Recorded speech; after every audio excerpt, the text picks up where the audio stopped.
The House of People's Representatives held its second regular session of the fifth year of the sixth parliamentary term this morning in the presence of Prime Minister Abiy Ahmed. The Premier responded to questions and provided explanations during the session regarding Ethiopia's access. Prime Minister Abiy reiterated Ethiopia's firm stance on regaining access to the Red Sea, emphasizing that the country will not remain landlocked and that its pursuit of this historic legal and economic right is irreversible. Addressing diplomatic and regional matters, the Prime Minister underlined that Ethiopia lost its direct access to the Red Sea decades ago amid disputes, but no legal document has ever nullified the country's rightful claim. He cautioned against distorted narratives that seek to delegitimize Ethiopia's pursuit, stressing the importance of a factual and legal approach to the matter.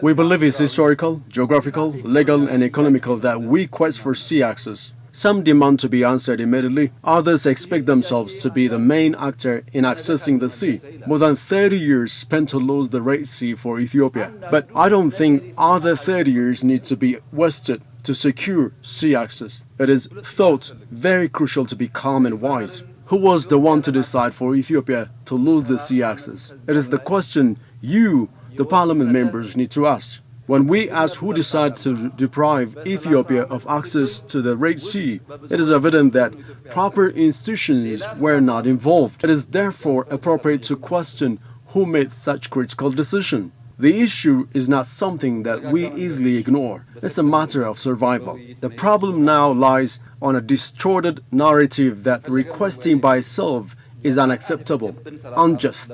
Ethiopia cannot exist in isolation. As the country grows, it will serve as a source of development and prosperity for the entire region. What we seek is shared growth and mutual progress.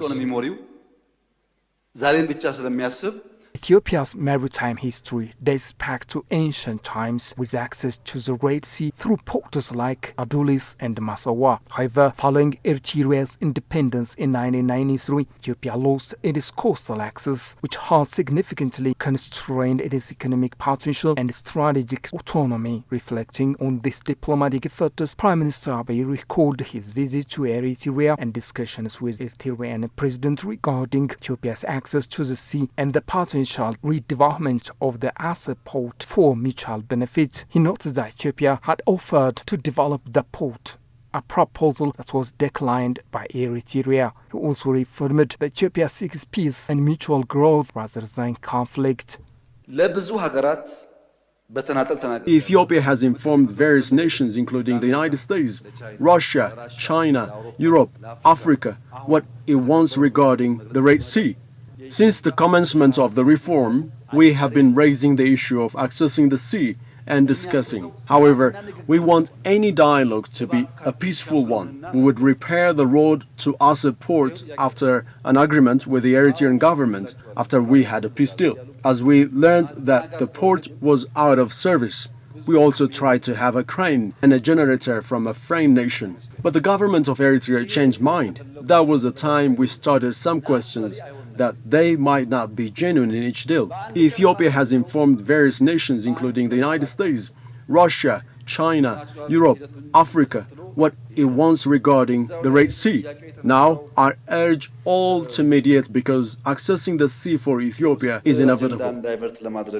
It's many times described the need for sea access as a national security priority, framing it as essential for the country's development and international standing. Recent diplomatic efforts include exploring agreements with neighboring countries such as Somaliland and Djibouti to secure port access. Ethiopia has also engaged in discussions about the Lamu port, South Sudan-Ethiopia transit Lapset corridor with Kenya, which could provide additional access to maritime routes.